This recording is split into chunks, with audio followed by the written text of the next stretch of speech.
Welcome to Human Potential at Work, the show where we explore social impact, inclusion, and empowerment of everyone, including persons with disabilities. Get ready to be inspired, hear success stories, and learn tips and principles for bringing out the best in everyone. And now, here's your host and CEO of Rue Global Impact, Deborah Rue. Hello, everyone. This is Deborah Rue, and this is Human Potential at Work. I learned about this woman's work through some of the work I was doing with AI and ethics, and I was so impressed. And so I really wanted Maya Zuckerman to come on today and tell us the work that she's doing, because it's really game-changing work. Maya has her own personal website, which we're going to give you at the end of the program, and she's also the COO of LUMAN IO and also doing a lot of other interesting things. So Maya, welcome to the program today. Thank you, Deborah. Thank you for having me here today. And thank you, everyone who's listening in or viewing in. Yes, and Maya is joining us from San Francisco, where she says it's trying to rain. And she also has a little puppy that can't decide if he wants to get in her lap or not get in her lap. She might have someone join us during the show to say hello. But Maya, tell the audience a little bit about your background in your work. It's fascinating, and it's so important that women be heavily involved in these circular economies and the AI and all this, the new technology we're doing. So I really love your work. Thank you. Thank you. Yeah, my work is non-linear. I do a lot of things, and I'm right now actually pursuing an MBA in circular economies with the University of Bradford out of the UK. Let's say they've been doing it for 5 years now. LUMAN is a company that works with innovation and building capacity and building operational capacity in organizations to actually innovate, make our workers more innovative while doing the work. Because one of the issues with innovation, there's a lot of innovation theater out there, but doing the work, the deep work of leadership, the deep work of team building, the deep work of cohesion is usually relegated to the second part. And we really believe in LUMAN that there's a human potential, and when we actually unleash that, and we actually also deal with the things we sometimes put underneath, or most of the times put underneath the carpet, even when we're doing our day-to-day work, we actually unleash human potential on a level that is greater than we can ever imagine. And also when people are aligned with their purpose and know how to do very good work together, and that also means dealing with clearing issues and behavioral issues, etc., they usually are going to build better solutions for the future, because they're going to build their compassion and empathy capacities, but also their capacities of working together. I have a few other projects that I'm a part of. One is the Global New Mobility Coalition as a content advisor. We are building multi-stakeholder projects around mobility and how do we actually create this new mobility ecosystem. And that also looks at equity and mobility, that looks at accessibility, that looks at automation, that looks at all of this very complex conversations, zero emissions areas, and the complexity of creating that as an equitable and approachable and accessible creation in cities. So very complex ideas. The other group that I am part of, and I'm their co-chair for the diversity, equity, and inclusion, is the IEEE Ethical Aligned Design. The IEEE, amazing international known group, that they create the standards of electronics. And they're looking at standards in the development and design of artificial intelligence and autonomous systems. And their framework for that is called the Ethical Aligned Design. And it's a book, anybody can download it. Just Google IEEE Ethical Aligned Design, and you can download the book that I think over 300 people worked on together. And I had the honor of putting in 3 words mentioned in that book. And they keep evolving, and this is a working group, and they're moving this kind of principles into action and into standards. And we're actually looking at, in the newly formed DEI ethics group, on what does that mean when you actually are going to design these very complex systems from the human perspective. And the reason why I joined them was they really talk about human well-being and also nature well-being.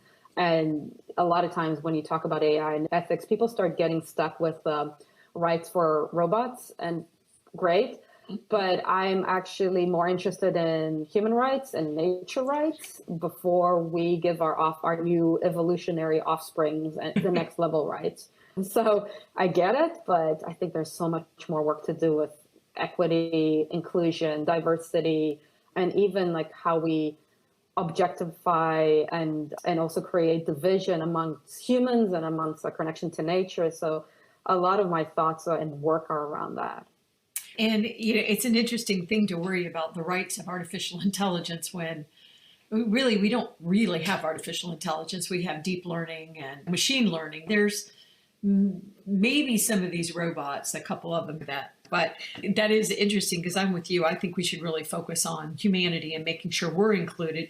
And of course, we are living on a living planet. So making sure that we are doing things that don't hurt the planet we're living on just has always seemed very logical to me. When you're using the term mobility, though, of course, that means different things in different social situations.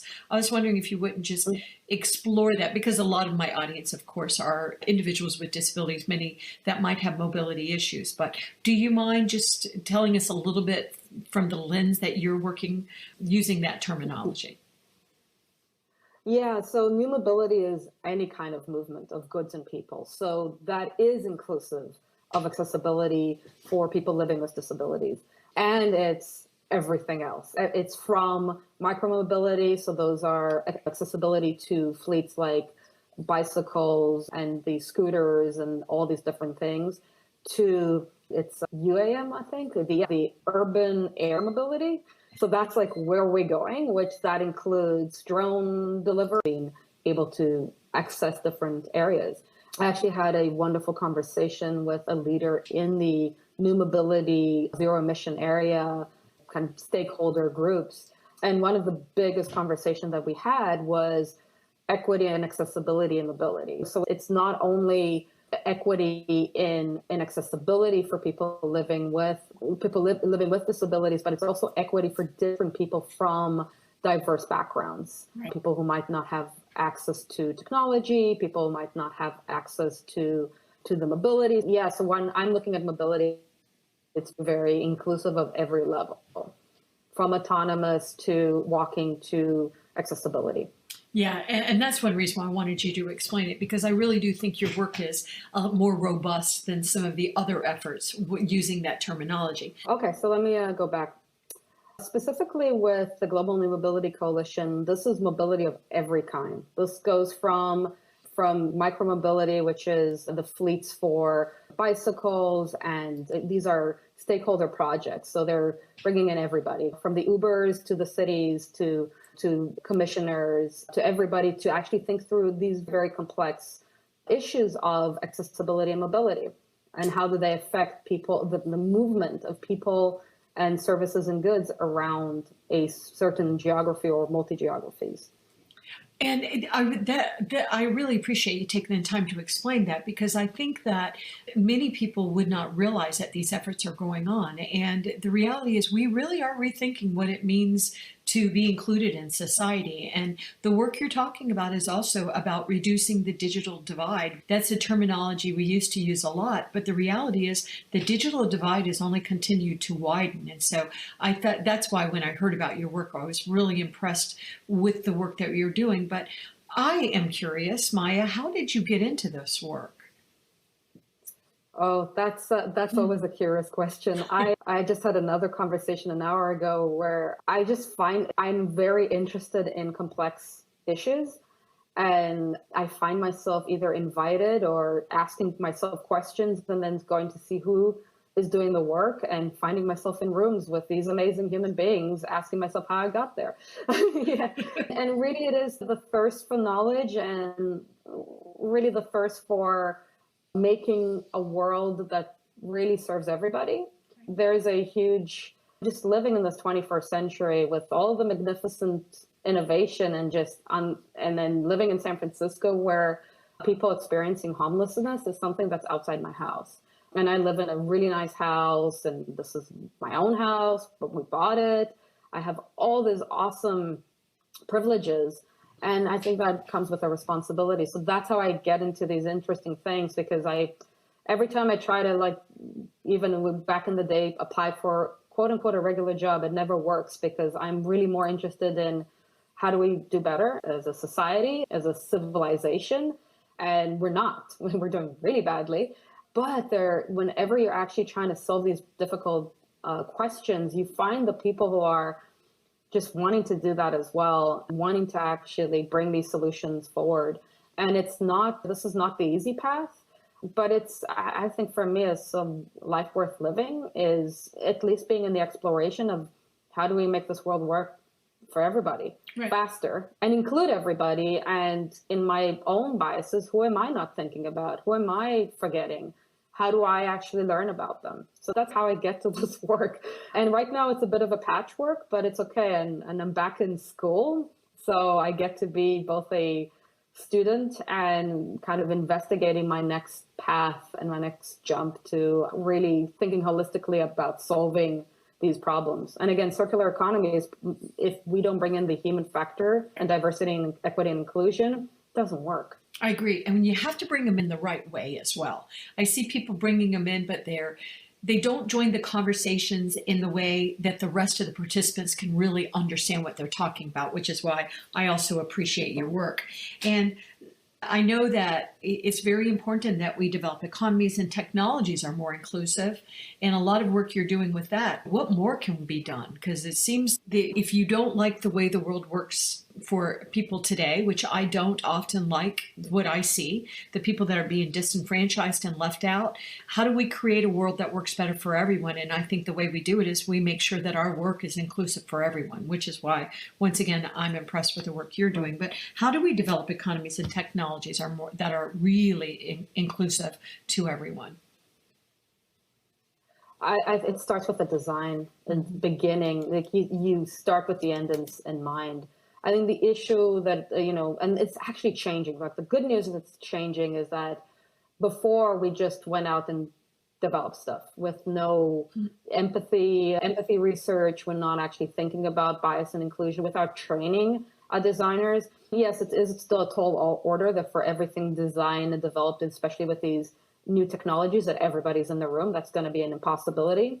But training people, creating systems and environments that are more inclusive. Yes, at this point, having these diversity coaches, but also like seeing that the environment that we're bringing in diverse people are inclusive. So that's a lot of training, and this is not my work, but I have a lot of people who are doing this work on bias training. But it shouldn't be like a top idea that like, oh, let's just do this like one day bias training and we're done. It's a continuous work. It's a continuous questioning, having people not know all the answers and ask the questions. I have my biases all the time, and I have my new learnings all the time, and my foot and mouth all the time. But being humble about it, we're human and we're learning. I think having that thirst for learning is part of it, and I think that is a bit lost in America right now. The thirst of like good science and rigor, but also how do we reach, I don't know if across the aisle right now, but how do we reach to diverse communities and invite them in? And another thing which I've heard a few people talk about is let's invite more people to the table. There's a few levels of it. Can we make the table inviting for them? And also, can we ask to be invited to their table? Because I think there is something about, let's bring everybody here. And so maybe they don't want to be here.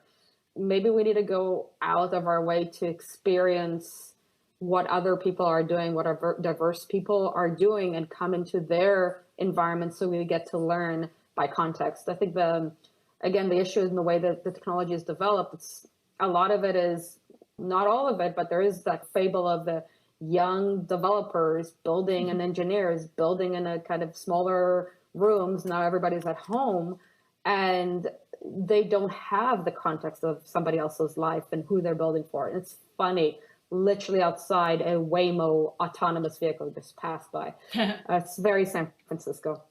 And probably in 5 minutes, we're going to have Cruise, and then we're going to have an Uber autonomous vehicle. Like, that's San Francisco all day. Yeah, and I remember one time I posted about the autonomous vehicles, and somebody said, I would never get one of those. They've killed 3 people.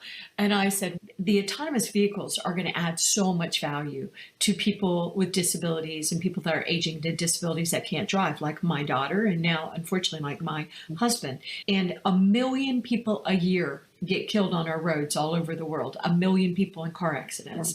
And it is unfortunate that 3 people have died with autonomous vehicles, but the reality is 1 million a year die because human beings can be distracted. They can be doing other things. I remember driving down the road years ago and the car was in front of me was swerving and I was on a really big expressway. So what I did was give this person a lot of room because I knew they were doing something instead of driving. And as I went by, it was a woman that was actually changing her shirt. And I thought, wow, that seems like a very bad idea to do while you're going 70 miles per hour down a Virginia highway. But human beings get distracted. So I think that's why it's so important. And once again, as you're saying, that we make sure the right people, it's the right people are included. And I don't mean it like, oh, you're good enough to be included. I don't mean it like that, but and I'll just ground that comment, then I'm going to ask you my next question. But I know there was some legislation coming down in California, and we were very concerned about this voice technology legislation because we thought it had the potential negative outcome that it would negatively impact people with disabilities and people that are aging that are using these voice technologies to remain independent. And so we asked the legislators, have you talked to anybody in the disability community to really to get the opinions from our community? And they're like, yeah, we went to this group and this group, but they don't really know much about technology. And so it's getting the right people that do know about technology and understand all the moving parts. If you just ask a person that has a lived experience with disabilities, they might not have this experience with technology and artificial intelligence and voice technology. So we actually have to make sure the right people are in the room, but also be willing to bring people that are still learning and mentoring them to help them get in the room as well. But how do we move from great ideas of things like AI ethics and good data sets into actual practice of making sure these things are happening? I still find it amusing that women are the largest minority group in the world when we actually are the majority. There are more women in the world than men. But at the same time, we're not being effectively included. We still are only being included in corporate boardrooms 17% of the time. So there's still so much work to do with all the diverse groups, including the minority group of women. So how do we move from great ideas of AI ethics into actually practicing them? Yeah, I've got so much to unpack in everything you just said, but I'll answer the first question as best as I can. So one of the reasons I did join this project with the IEEE, and there's so many of us given a position, giving our time to actually work on ethics together, is because the IEEE actually creates standards. So there is something from principles to standards into action that they can actually do versus, I think there was a Harvard research on all these AI and ethics principles, and there's so many of them and so many groups are doing that. But if you don't actually have a body that can actually take it into standards, you're not doing anything.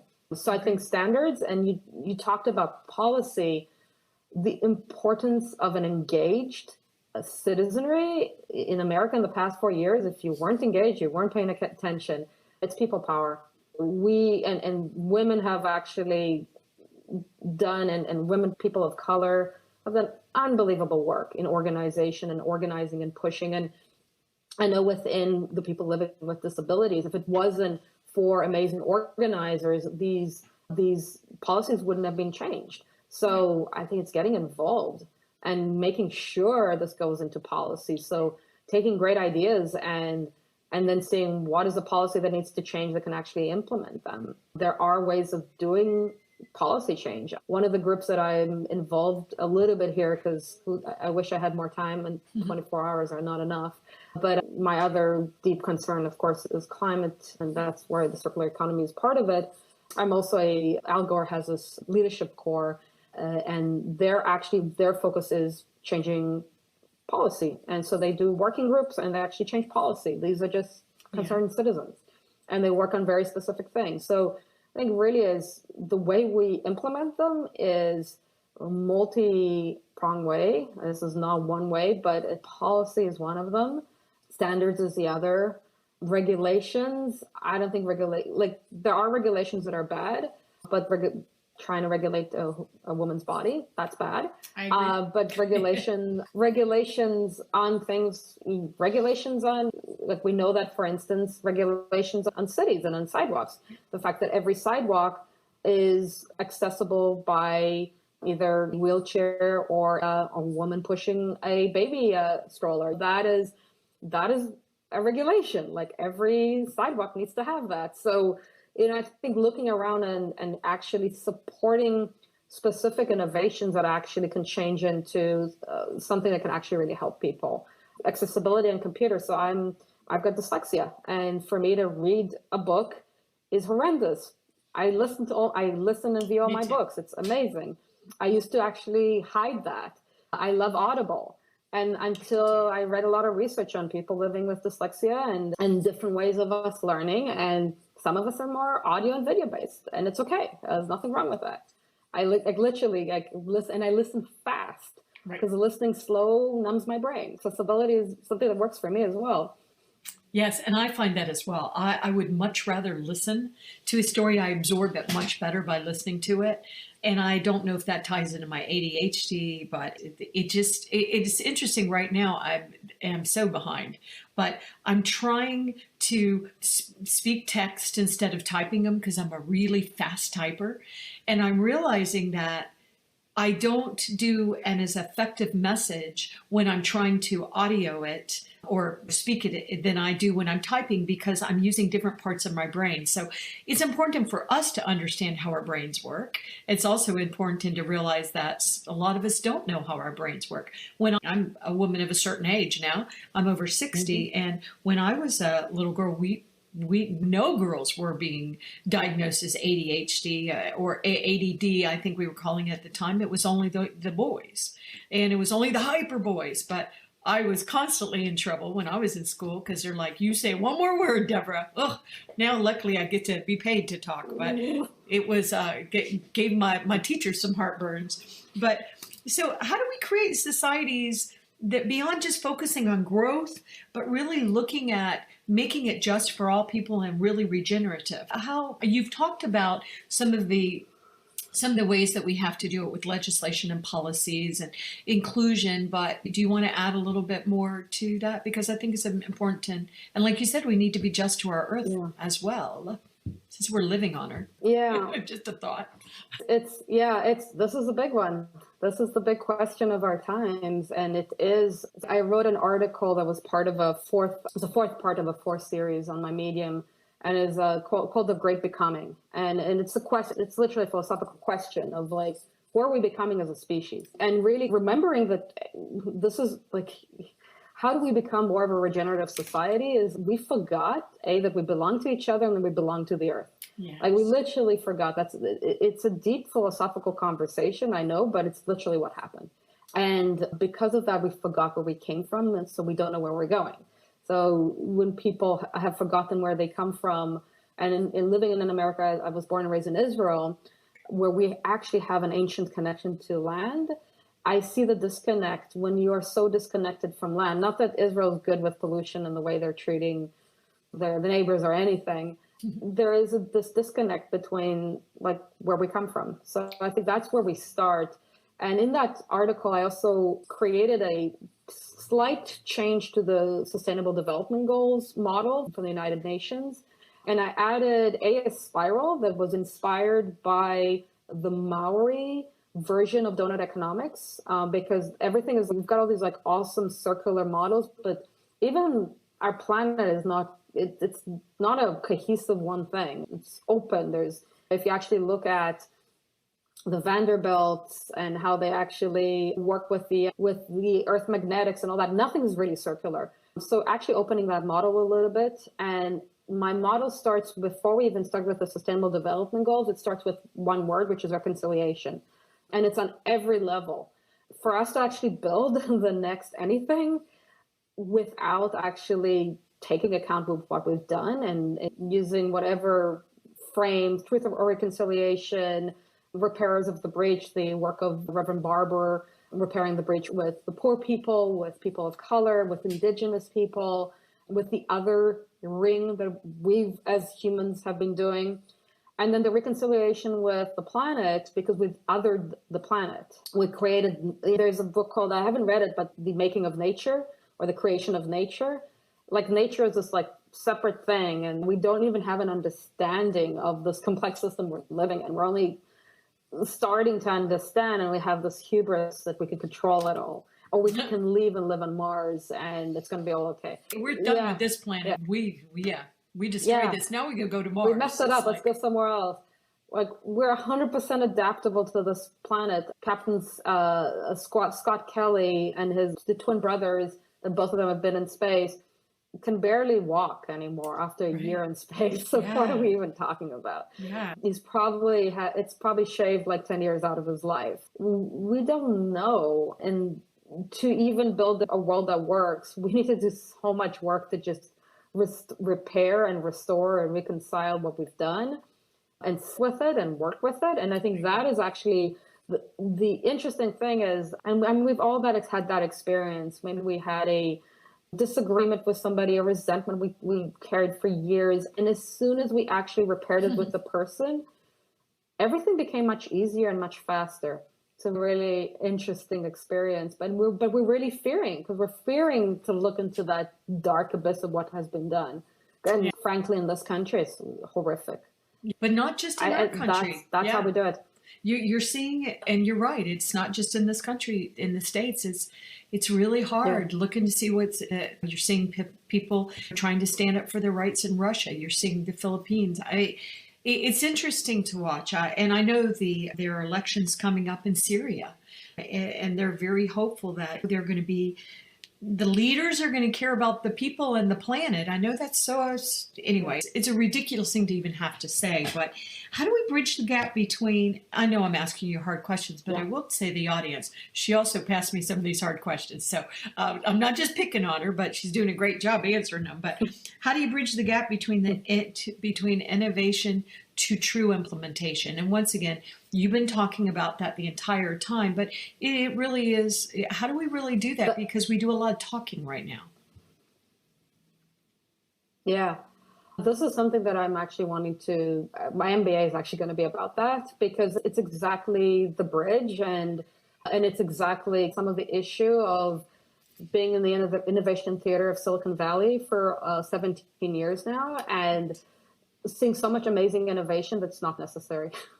Well, I agree. And we're good at coming from idea to implementation of something we don't need. And I think the big issue is also, are we just innovating to innovate for innovation's sake, or we're actually innovating to actually implement something that does the work that we need to work? And I think the biggest innovation that's going to come is how we work together, and the depth of our work together, and the inclusivity.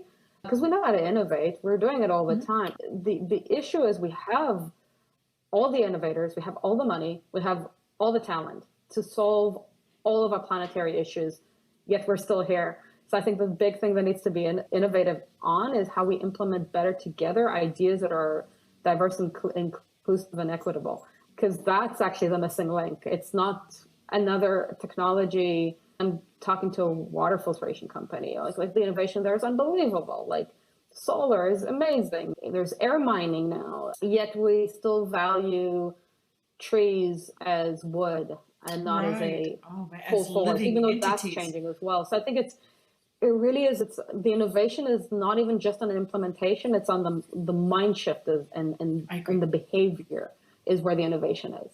I agree. And I think that we have to, one reason why I do the work that I do, making sure I do these shows, and I don't get paid for any of this, but I believe another way is making sure that we are throwing the door open wide and making sure everybody can come in and participate, because it's going to take all of us being committed to fix these big global problems. We have to be more focused on the collective, making sure the collective wins, as opposed to just always being ego about myself, me, I'm going to get my money before you do, and shouldn't have gotten it. All of that way we've been behaving over thousands of years, we really need to stop that. You also are an author, and I was fascinated with that you wrote a Solarpunk novel, and I just wanted to, because I love sci-fi, and actually sometimes when I'm trying to think, how is the world going to look like in the future? I've been going to sci-fi for years because that's one way. It seems like that's part of our development process is, well, how they do it on Star Wars? How about Star Trek?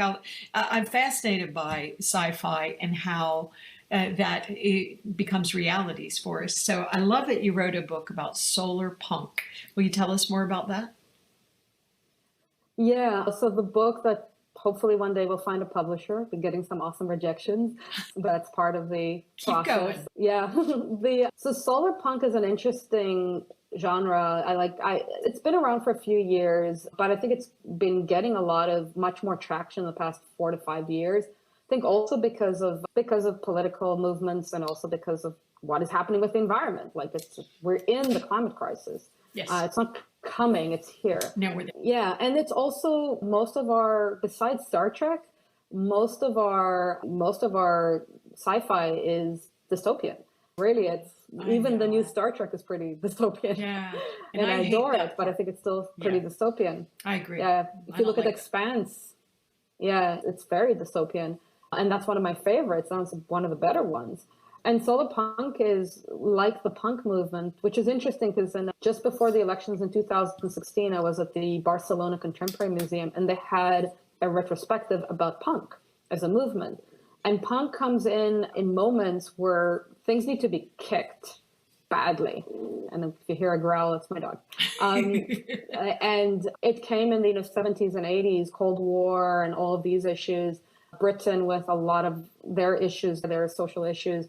And I was predicting that punk's going to show up, but I thought it would be the same old punk. And what showed up was this really new idea of punk, which is Solarpunk, which basically says, I'm going to kick and fight and break down all of your systems. So we're going to create a better world. And we're going to fight like hell to have a beautiful world we couldn't even imagine. Yes. And it's actually really interesting that actually the mainstream is dystopia now. This is real.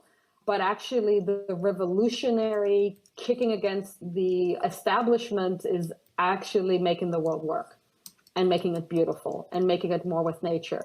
And it's a very interesting thing for me to actually observe. And like one of my friends is an admin on the biggest Solarpunk group on Facebook, and it's a growing meme. Yeah, my sci-fi is that question. If we are creating this world together, because this is what we're doing, it's not a thought, we're building a world together. What if we build a better one instead of just building another dystopian one? And my character goes between 9 possible futures. And some of them are really dystopian, some of them are more utopian, and mixing also the question of utopia for some and dystopia for many.